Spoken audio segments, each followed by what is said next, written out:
नमस्कार विद्यार्थी मित्रांनो, आपण पाठीमागील तासाला GFCचं तिसरं प्रकरण सुरू केलेलं आहे. प्रकल्पाचं नाव आहे सॉरी धड्याचं किंवा पाठाचं नाव आहे प्रकल्पाची निवड.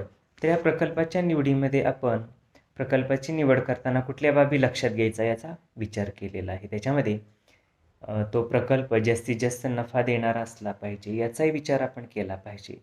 तसंच बाजारपेठ व संभाव्य मागणी, जे आपण जो प्रकल्प उभा करतोय त्या प्रकल्पातून जी वस्तू सेवा आपण देतोय त्याच्यासाठी बाजारपेठेमध्ये सद्यस्थिती काय आहे, तसंच त्या वस्तूला संभाव्य म्हणजे भविष्यकाळामध्ये मागणी किती आहे, जास्त राहील का मागणी का कमी होईल, जे याचा विचार करून आपण प्रकल्पाची निवड केली पाहिजे आणि प्रकल्प स्थापन केला पाहिजे. तसंच उत्पादनाच्या घटकांची उपलब्धता, जे आपल्या प्रकल्पामध्ये आपल्या उद्योग व्यवसायामध्ये उत्पादन करण्यासाठी त्या वस्तूचं कोणकोणते घटक आवश्यक असतात, तर त्यांची उपलब्धता काय आहे याचाही विचार आपण प्रकल्पाची निवड करताना केला पाहिजे. जे उत्पादनाशी निगडीत कच्चा माल असेल, यंत्रसामुग्री असेल, मनुष्यबळ असेल किंवा इतर अनेक बाबी असतील, तर या बाबींचा विचार म्हणजेच हे सर्व घटक विचारात घेऊन प्रकल्पाची आपण निवड केली पाहिजे. जसं मनुष्यबळ आहे, भांडवल आहे, कच्चा माल, मशिनरी, बाजारपेठ, जे हे घटक जितके अनुकूल असतील तितका आपला प्रकल्प पुढं चांगला चालणार आहे. म्हणून हे घटक विचारात घेऊन आपण प्रकल्पाची निवड केली पाहिजे. तसंच स्पर्धक म्हटलेलं आहे, जे आपल्या वस्तूला बाजारपेठेमध्ये किती स्पर्धक आहेत, जे आपल्यासारखी वस्तू तयार करणारे किती उद्योजक बाजारपेठेमध्ये आहेत, जे याचा विचार आपण करणं आवश्यक आहे. त्याला स्पर्धक असं म्हटलेलं आहे. कारण तो स्पर्धक, तो दुसरा जो व्यावसायिक आहे, तर तो व्यावसायिक आपल्या वस्तू बाजारपेठेमध्ये आणून आपल्या वस्तूशी काय करतो, तर एक प्रकारची स्पर्धा निर्माण करतो. म्हणून या स्पर्धकाचा विचार आपण प्रकल्पाची निवड करताना केला पाहिजे. तसंच औद्योगिक धोरण व शासकीय सोयी सवलती जे शासनाची औद्योगिक धोरणं काय आहेत, शासकीय सेवा सवलती सुविधा कुठल्या प्रकल्पासाठी मिळतात, किती मिळतात याचाही विचार करून आपण प्रकल्पाची निवड केली पाहिजे. काय आर्थिक अनुदान आहे का शासनाकडून, काही सबसिडी आहे का, काही योजना आहेत का, किंवा आयात निर्यात विषयक धोरणं त्या वस्तूच्या बाबतीत शासनाच्या अधीन राहून कशा स्वरूपाचे आहेत, जी याचाही विचार आपण प्रकल्पाची निवड करताना केला पाहिजे. त्यालाच म्हटलेलं आहे औद्योगिक धोरण व शासकीय सोयी सवलती. म्हणजे हे जितका ज्या प्रकल्पासाठी, ज्या उद्योगासाठी हे जितका अनुकूल आहे तितका तो प्रकल्प फायदेशीर ठरतो. म्हणून आपण अशा प्रकल्पाची निवड केली पाहिजे. तसंच योग्यता विश्लेषण, त्या तो उद्योग किंवा तो प्रकल्प उभा करण्यासाठीची जी योग्यता लागणार आहे सगळी, त्याचं विश्लेषण आपल्याला करता आलं पाहिजे. बाबा एक मालक म्हणून माझ्याकडे ती योग्यता आहे का, किंवा एक चांगला उद्योग चालण्यासाठी ज्या योग्य गोष्टी असतात त्या या परिसरात या लोकांकडून, इथल्या त्या शासकीय ध्येयधोरणाकडून त्या योग्य प्रमाणात मिळतील का, म्हणजे त्यालाच योग्यता विश्लेषण असं म्हटलेलं आहे. सॉरी मित्रांनो. तर आपल्याजवळ असणारं भांडवल आहे, तसंच बाहेरून उभा करावयाची जी कर्जे आहेत, तसंच प्रकल्प यशस्वी चालविण्यासाठीच्या अशा अनेक बाबी आहेत, तर त्या बाबी योग्य जेव्हा असतील तेव्हाच तो प्रकल्प चांगल्या पद्धतीने चालू शकतो. म्हणून योग्यता विश्लेषण करून आपण प्रकल्पाची निवड केली पाहिजे. त्याच पद्धतीने आर्थिक घडामोडी आणि सभोवतालचे वातावरण, जे कुठलाही प्रकल्प, व्यवसाय, उद्योग, सेवाभावी संस्था जर सुरू करायची असेल तर त्याच्यासाठी आपल्याला आर्थिक बाबींचा विचार करणं गरजेचं आहे. म्हणजे आर्थिक बाबी, त्या आर्थिक बाबीविषयी घडामोडी आपल्याकडं अनुकूल आहेत का, आपल्याला कर्ज, तो पैसा योग्य प्रमाणात योग्य वेळी उपलब्ध होईल का, तसंच त्या आर्थिक बाबीशी निगडीत सभोवतालचं वातावरण काय आहे, जे कुठल्या बँका आहेत का जवळपास, पतसंस्था आहेत का, शासकीय ध्येयधोरणं कशी आहेत त्या संदर्भात आर्थिक घडामोडीशी निगडीत याचा विचार करून आपण प्रकल्पाची निवड करणं गरजेचं आहे. तसंच सामाजिक हित, जे कुठलाही उद्योग, व्यवसाय, प्रकल्प किंवा सेवाभावी संस्था जेव्हा आपण सुरू करतो तेव्हा सामाजिक हिताचाही विचार आपण करणं आवश्यक आहे. कारण शेवटी काय, सर्व हे समाजाचं आहे, समाज उपभोग घेणार आहे, समाजाकडून आपल्याला रिटर्न्स मिळणार आहेत. जे सगळं काही चाललेलं आहे समाजाच्या हिताचं, समाजाच्या कल्याणाचं चाललेलं आहे, हा उद्देश किंवा हे ध्येय, सॉरी मित्रांनो, तर हे उद्देश किंवा हे ध्येय समोर ठेवून आपण तो प्रकल्प निवडला पाहिजे किंवा त्या प्रकल्पाची उभारणी केली पाहिजे. त्यानंतर मित्रांनो, याच प्रकल्पातील पुढचा घटक आहे तो म्हणजे सॉर्ट विश्लेषण. त्यालाच SWOT ॲनालिसिस असं म्हटलेलं आहे. तर हे आपल्या उद्योग व्यवसायाशी निगडीत जी काही सद्यस्थिती आहे, तर त्याचं विश्लेषण करणारं हे सॉर्ट विश्लेषण आहे. जे जमेच्या बाजू कुठल्या आहेत आपल्याकडं, निगेटिव्ह बाजू कुठल्या आहेत, याचं विश्लेषण या सॉर्ट विश्लेषण तंत्राद्वारे केलं जातं. परीक्षेला प्रश्न विचारला जातो, सॉर्ट विश्लेषण म्हणजे काय ते सांगून किंवा सॉर्ट विश्लेषण स्पष्ट करा. तर प्रकल्पाची निवड करताना आपण या सॉर्ट विश्लेषणाचा अभ्यास करणं गरजेचं आहे. म्हणजेच एकूण आपल्याकडं कुठल्या बाजू सकारात्मक आहेत किंवा कुठल्या बाजूची कमतरता आहे, कुठल्या बाजू नकारात्मक आहे, याचा विचार आपण या सॉर्ट विश्लेषणामध्ये केला पाहिजे. जेणेकरून आपल्याला कळतं आपल्याकडं बाबा ह्या बाजू जमेच्या आहेत आणि ह्या बाजू आपल्याकडं कमकुवत आहेत, आणि निश्चितच त्या जमेच्या बाजूचा फायदा करून घेऊन कमकुवत बाजू आपल्याला त्याच्यावरती भर देता येतो किंवा त्या बाजू किंवा त्या गोष्टी आहेत त्या आपल्याला विविधांगी प्रयत्न करून त्या पूर्ण करता येतात. म्हणून सॉर्ट विश्लेषणाबाबत आपण या ठिकाणी कुठल्याही उद्योग व्यवसाय सुरू करताना विचार करणं आवश्यक आहे. जे भांडवल, बाजारपेठ, तांत्रिक ज्ञान, मनुष्यबळ, कच्चा माल, आर्थिक घडामोडी, राजकीय स्थित्यंतरे, समाजातील दबाव अशा सबंध सामाजिक गोष्टींचा या सॉर्ट विश्लेषणामध्ये विचार करणं आवश्यक आहे, जेणेकरून आपल्या उद्योग व्यवसायाला अनुकूल परिस्थिती निर्माण होईल. हा याच्या पाठीमागील उद्देश आहे. बघूया मित्रांनो सॉर्ट विश्लेषणाचा अर्थ सुरुवातीला. तर SWOT असं त्याला इंग्रजीत म्हटलं जातं. तर यस म्हणजे काय, तर स्ट्रेंथ म्हणजे जमेच्या बाजू किंवा सामर्थ्य असं म्हटलंय त्याला. जे मला एक उद्योग व्यवसाय उभारायचा आहे, माझ्याकडे जमेच्या बाजू काय आहेत, स्ट्रेंथ काय आहेत, माझ्याकडं कुठल्या गोष्टी अनुकूल आहेत, कुठल्या गोष्टी मी करू शकतो, ज्याचा विचार या सॉर्ट विश्लेषणामध्ये आपण करणं, मांडणं गरजेचं आहे. माझ्याकडे बाबा ह्या बाजू चांगल्या आहेत, माझी गुणवत्ता, माझी चिकाटी, माझ्याकडं काय आर्थिक बळ असेल, म्हणजे अशा जमेच्या बाजूंचा विचार, त्याचं विश्लेषण आपण या सॉर्ट विश्लेषणामध्ये केलं पाहिजे. त्याच पद्धतीने विकनेसेस म्हणजेच कमकुवत बाजू याचाही विचार आपण मांडला पाहिजे. म्हणजे माझ्याकडं कुठल्या बाजू कमी आहेत, माझ्याकडं कुठल्या बाजू निगेटिव्ह आहेत, कमतरता आहेत, की ज्याच्यामध्ये मला भर घालायची आहे, की ज्या बाजू मला सुधारावयाच्या आहेत, ज्याच्याकडे मला लक्ष द्यायचं आहे, ज्या बाजू मला दुरुस्त करायच्या आहेत. तर अशा ज्या बाजू आहेत त्याला विकनेसेस असं म्हटलेलं आहे. W म्हणजे विकनेसेस म्हणजेच कमकुवत बाजू किंवा दुर्बल बाजू असं त्याला म्हटलं जातं. त्यानंतर ऑपॉर्च्युनिटीज असं म्हटलं जातं. ऑपॉर्च्युनिटीज म्हणजे काय, तर व्यावसायिक संधी, जे आपल्याला उद्योग व्यवसायाशी निगडीत कोणकोणत्या संधी आहेत याचाही विचार आपण या ठिकाणी करण्याची आवश्यकता आहे. व्यावसायिक संधी काय आहेत आपल्याला पुढं जाऊन याचा विचार केला पाहिजे. आपल्या उद्योग व्यवसायाला भविष्यकाळ काय आहे, आपल्या उद्योग व्यवसायाला पुढं जाऊन काय अडचणी येणार आहेत का, नाहीत का, जशा व्यावसायिक संधीचा आपण या ठिकाणी ॲनालिसिस किंवा विश्लेषण या सॉर्ट विश्लेषणामध्ये केलं पाहिजे. तसंच थ्रेट्स म्हणजेच अडथळे किंवा धोके, जे आपल्या या उद्योग व्यवसायामध्ये कोणकोणते धोके निर्माण होऊ शकतात, आपल्या उद्योग व्यवसायामध्ये कुठले अडथळे येऊ शकतात, जे हे सुद्धा या सॉर्ट विश्लेषणामध्ये आपण नोंदवणं गरजेचं आहे. म्हणजे पुढं जाऊन आपल्याला या अडचणी कमी करता येतील किंवा ह्या ज्या अडचणी नोंदवलेल्या आहेत त्याच्यावरती सुद्धा आपल्याला ठोस उपाययोजना करता येईल. जे थोडक्यात आपल्याला असं म्हणता येईल की या सॉर्ट विश्लेषणामध्ये आपल्याकडं त्या उद्योग व्यवसाय उभारणीसाठी तो उद्योग व्यवसाय व्यवस्थितरित्या यशस्वीरित्या चालविण्यासाठी कुठल्या बाबी अनुकूल आहेत, कुठल्या बाजू पॉझिटिव्ह आहेत, तसंच या उलट कुठल्या बाजू निगेटिव्ह आहेत किंवा कमकुवत आहेत, अशा दोन्ही बाजूचे विश्लेषण या सॉर्ट विश्लेषणाद्वारे करणं आवश्यक आहे. व्याख्या दिलेले मित्रांनो पाहूया आपण. जमेच्या बाजू, कमकुवत बाजू, संधी, अडथळे या 4 घटकांचे विश्लेषण जेव्हा केले जाते तेव्हा त्याला सॉर्ट विश्लेषण असं म्हटलं जातं. बघा लक्षात ठेवा, जमेच्या बाजू, कमकुवत बाजू, संधी आणि अडथळे या 4 बाबी या सॉर्ट विश्लेषणामध्ये येणं असणं किंवा त्याचा विचार आपण याच्यातून मांडणं गरजेचं आहे. तर मित्रांनो, बघूया आपण त्याच्यामध्ये काय आणखीन विश्लेषण दिलेलं आहे. बघा, चार्ट दिलेला आहे या ठिकाणी. सॉर्ट विश्लेषण असं मध्यभागी हेडिंग आहे आणि त्या 4 बाजू दिलेल्या आहेत. पहिली बाजू आहे जमेच्या बाजू, त्यानंतर दुसरी बाजू आहे कमकुवत बाजू, तिसरी आहे व्यावसायिक संधी आणि चौथी आहे विविध अडथळे.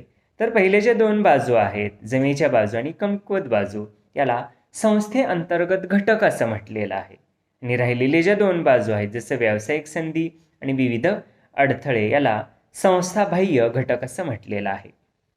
हे म्हणजे एकूणच संस्थेअंतर्गत घटक कोणकोणते येतात आणि दुसरा घटक आहे तो म्हणजे संस्थेच्या बाह्य असणारे घटक, म्हणजे संस्थेच्या बाहेरचे घटक सुद्धा कारणीभूत ठरत असतात. त्यालाच व्यावसायिक संधी आणि अडथळे असं म्हटलेलं आहे.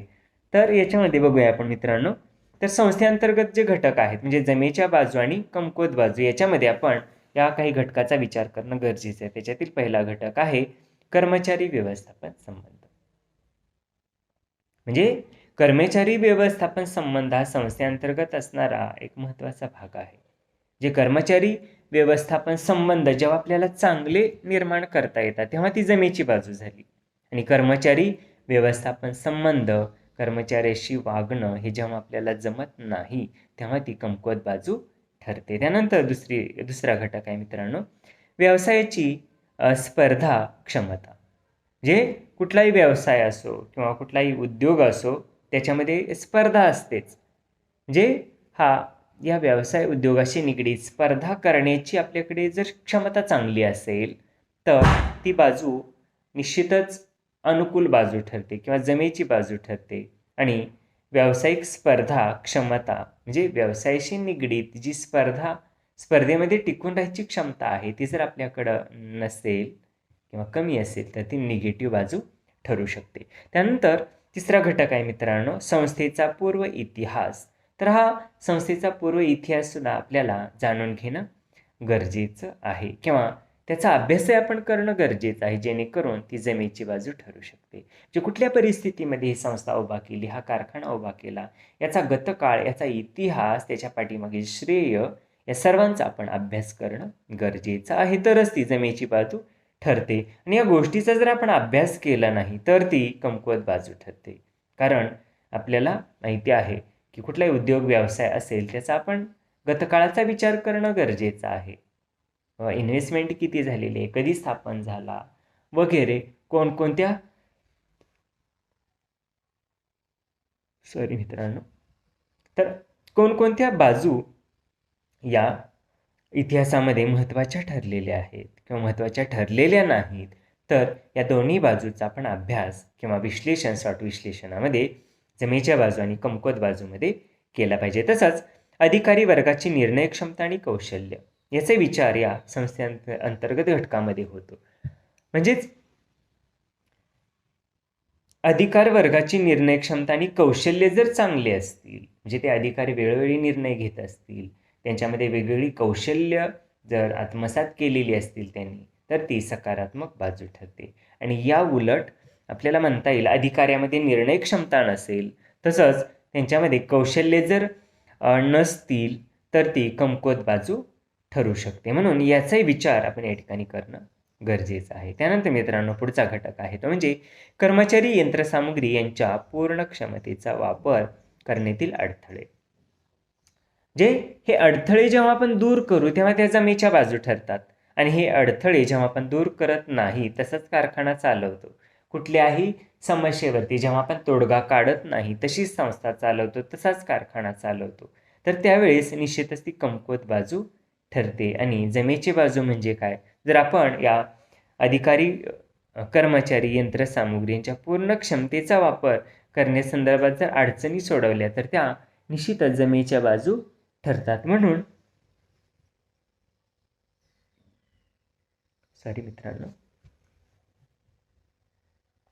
म्हणून आपण या कमकुवत बाजू आणि जमेच्या बाजूचा विचार या सॉर्ट विश्लेषणामध्ये करणं गरजेचं आहे. तसंच यंत्रसामुग्रीचा विचारही आपण परिपूर्णपणे करणं गरजेचं आहे. जर आपण हा यंत्रसामुग्रीचा विचार परिपूर्णरित्या केला तर ती आपली जमेची बाजू ठरते आणि यंत्रसामुग्रीचा जर आपण विचार केला नाही तर ती नकारात्मक बाजू ठरते. कारण उद्योग व्यवसाय चालवायचा म्हटल्यानंतर या सगळ्या गोष्टीचं ज्ञान आपल्याला असणं गरजेचं आहे आणि हे ज्ञान म्हणजे जमेच्या बाजू ठरतात. तसंच कर्मचारी वर्गातील अपप्रवृत्ती तर हा संस्थेअंतर्गत येणारा या सॉर्ट विश्लेषणातील महत्त्वाचा घटक आहे. जर अपप्रवृत्ती जास्त असतील तर ती नकारात्मक बाजू ठरते आणि अपप्रवृत्ती कमी असतील तर ती सकारात्मक बाजू ठरते. आपण जर आज पाहिलं तर कुठंही मॉब म्हटल्यानंतर, समित्या, संघटना म्हटल्यानंतर मतभेद होतात. युनिटी म्हटल्यानंतर थोडे मतभेद होतातच. मात्र याच्या पुढं जाऊन आपण चांगली उद्दिष्ट, चांगली मूल्ये लक्षात ठेवून काम करणं गरजेचं आहे. म्हणून आपल्याला या ठिकाणी म्हणता येईल कर्मचारी वर्गातील अपप्रवृत्ती जर वाढत गेली तर ती निगेटिव्ह बाजू ठरू शकते आणि ही अपप्रवृत्ती जर कमी होत असेल, उलट कर्मचारी संबंधामध्ये जर सुधारणा होत असेल तर ती निश्चितच सकारात्मक बाजू ठरते. त्यानंतर मित्रांनो पुढचा घटक आहे तो म्हणजे स्थिर व खेळते भांडवलाची उपलब्धता. तर स्थिर व खेळत्या भांडवलाची उपलब्धता जर आपण चांगल्या पद्धतीने केली, पुढं जाऊन त्याचं नियोजन जर आपण चांगल्या पद्धतीने करत असू तर ती जमेची बाजू ठरते. आणि या उलट जर या खेळतं भांडवल उपलब्ध झालं नाही, स्थिर भांडवल उपलब्ध झालं नाही किंवा कर्मचारी वर्गातील अपप्रवृत्ती जर वाढल्या तर निश्चितच ती नकारात्मक बाजू ठरते. म्हणून याचा विचार आपण करण्याची आवश्यकता आहे. त्यानंतर मित्रांनो दुसरी बाजू आहे तर हे आपण पाहिल्या सॉर्ट विश्लेषणातील पहिली बाजू, ज्याला संस्थेअंतर्गत घटक असं म्हटलेलं आहे. तर त्याच्यामध्ये जमेच्या बाजू आणि कमकुवत बाजू आहेत आणि दुसरा जो प्रकार आहे तो म्हणजे संस्थाबाह्य घटक, ज्याला आपण संस्थेविषयीची व्यावसायिक संधी म्हणतो आणि तसंच विविध अडथळे असंही म्हणतो आपण त्याला. बघूया संस्थाबाह्य घटक म्हणजे संस्था सोडून बाहेरचे जे घटक आहेत तर त्याला संस्थाबाह्य घटक असं म्हटलेलं आहे. जितके घटक अनुकूल असतील तितका आपला उद्योग व्यवसाय चांगल्या पद्धतीने चालू शकतो आणि जितके अडथळे हे जास्त असतील किंवा सतत जर व्यत्यय येत असेल तर निश्चितच आपल्या उद्योग व्यवसायाच्या प्रगतीवरती म्हणूया आपण थोडेसे परिणाम झाल्याशिवाय राहत नाहीत. म्हणून हे संस्थाबाह्य घटक सुद्धा आपण विचारात घेणं गरजेचं आहे. पहिला घटक आहे त्याच्यातील बाजारातील मागणी व पुरवठा. तर या बाजारातील आपल्या वस्तूला असणारा मागणी पुरवठा याचा विचार आपण केला पाहिजे, जेणेकरून तो संस्थाबाह्य घटक ठरतो. जे एकूणच या संस्थाबाह्य घटकाचाही विचार आपण या सॉर्ट विश्लेषणामध्ये करणं गरजेचं आहे. तसंच ग्राहकाची उत्पन्न व राहणीमानाची पातळी याचाही विचार आपण केला पाहिजे. तो ग्राहक राहतोय कसा, त्याची राहणीमानाची पातळी कशी आहे, तर याचा विचार आपण या संस्थाबाह्य घटकामध्ये करून आपण आपला उद्योग व्यवसाय चालवणं गरजेचं आहे किंवा तो चालवण्यापूर्वी, तो उभारण्यापूर्वी आपण त्याचं ॲनालिसिस किंवा त्याचं विश्लेषण किंवा सॉर्ट विश्लेषण करणं गरजेचं आहे. तसंच सरकारची विविध धोरणे, प्रोत्साहने, पतपुरवठा, सवलती, निर्बंध इत्यादीचा विचार आपण करणं गरजेचं आहे. जे झाले संस्थाबाह्य घटक म्हणजे सरकारी विविध धोरणं आपल्या उद्योग व्यवसायाशी निगडीत कशी आहेत,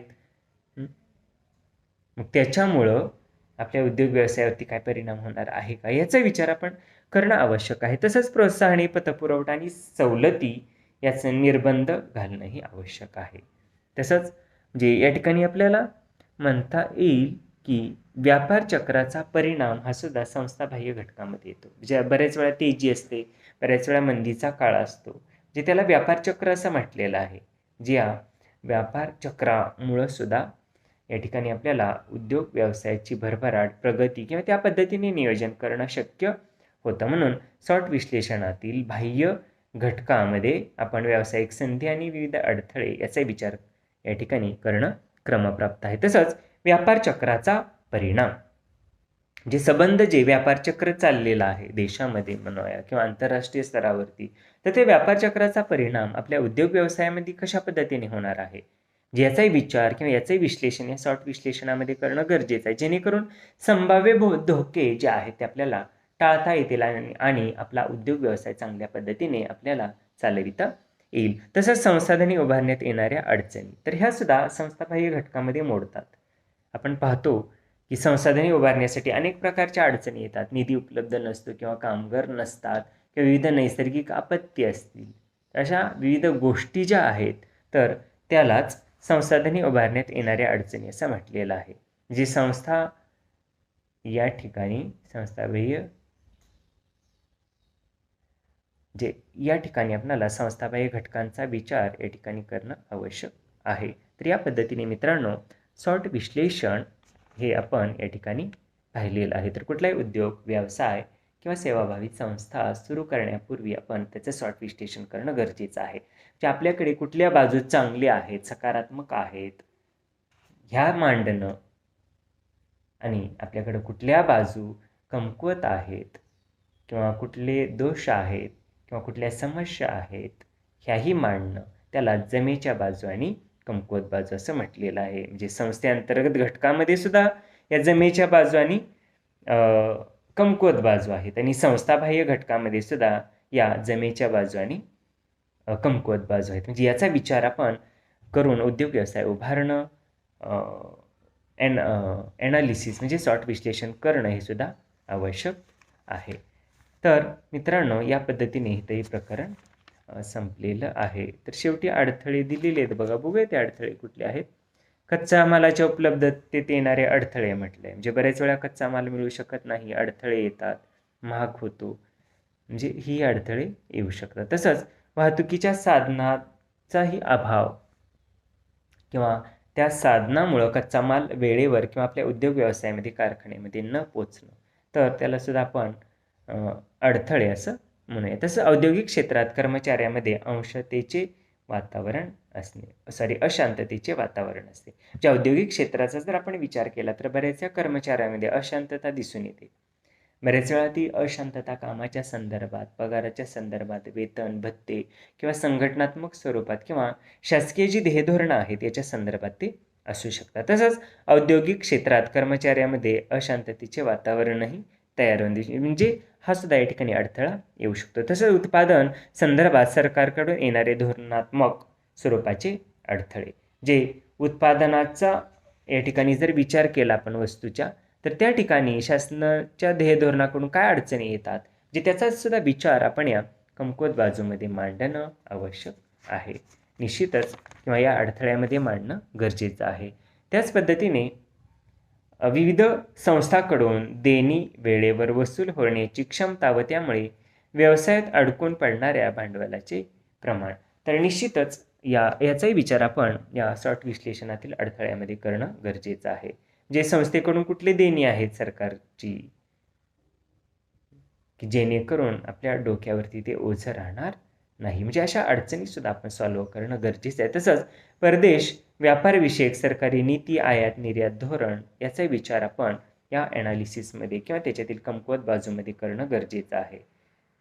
परदेशी जर आपल्याला तो माल न्यायचा असेल, आपण पाठवत असतो किंवा निर्यात त्याची करत असतो, तर तिथली शासकीय ध्येयधोरणं काय आहेत, तर ती शासकीय ध्येयधोरणं सुद्धा आपल्या उद्योग व्यवसायाला अडचणीत आणू शकतात. त्याच पद्धतीने त्यांच्याकडून होणारी जी वसुली आहे, तर याचा सुद्धा विचार किंवा हा सुद्धा एक अडथळ्यातील एक महत्त्वाचा घटक म्हणून आपण विचारात घेणं गरजेचं आहे. तर मित्रांनो अशा पद्धतीने या ठिकाणी आपण हे प्रकल्पाची निवड हे प्रकरण संपलेलं आहे. तर या प्रकरणामध्ये आपण खूप काही गोष्टी पाहिलेल्या आहेत मित्रांनो. तर त्याच्यामध्ये आपण प्रकल्प म्हणजे काय त्याचा अर्थ बघितलेला आहे. तसंच प्रकल्प उत्पादनाची ओळख, ज्याच्यामध्ये आपण कल्पनेचा शोध, प्रकल्प निवडीसाठी कल्पना मिळण्याचे मार्ग, तसंच कल्पनाची छाननी व ठोस स्वरूप देणे, आणि त्यानंतर आपण प्रकल्पाची ओळख, प्रकल्पाच्या शोधाचं महत्त्व बघितलेलं आहे. त्यानंतर प्रकल्पाचं वर्गीकरण आपण बघितलं होतं, जसं संस्थात्मक प्रकल्प व असंख्यात्मक प्रकल्प किंवा संख्यात्मक आणि असंख्यात्मक असे दोन प्रकार. तसं क्षेत्रवार प्रकल्प, तांत्रिक आर्थिक प्रकल्प, वित्तीय संस्थाद्वारे वर्गीकरण केले जाणारे प्रकल्प आणि अन्य प्रकल्प. तर असं एकूण 6 प्रकारे वर्गीकरण या प्रकल्पाच्या विश्लेषणाचं केलेलं आहे. त्यानंतर प्रकल्पाची निवड करताना कुठल्या बाबी विचारात घ्याव्या हेही आपण पाहिलेलं आहे. जसं स्पर्धक, उत्पादनाच्या घटकांची उपलब्धता म्हणजे कच्चा माल आपण बघितला पाहिजे, तसंच जास्तीत जास्त नफा मिळवणारे मार्ग आहे. तसंच स्पर्धक, औद्योगिक धोरण व शासकीय सोयी सवलती, तसंच योग्य पद्धतीची योग्यता आपल्याकडे आहे का, त्याच पद्धतीने सामाजिक हित अशा अनेक गोष्टींचा विचार आपण या प्रकल्पाची निवड करताना केला पाहिजे. आणि शेवटचा घटक आपण पाहिला मित्रांनो, सॉर्ट विश्लेषण. SWOT. म्हणजे स्ट्रेंथ, W म्हणजे विकनेसेस, आणि O म्हणजे ऑपॉर्च्युनिटीज, आणि T म्हणजे थ्रेट्स. म्हणजे जमेच्या बाजू, कमकुवत बाजू, व्यावसायिक अडथळे, व्यावसायिक संधी, अडथळे आणि धोके अशा बाबींचा विचार आपण या सॉर्ट ॲनालिसिस किंवा सॉर्ट विश्लेषणामध्ये करणं गरजेचं आहे. तर मित्रांनो, आपण आज या ठिकाणी थांबूया. धन्यवाद.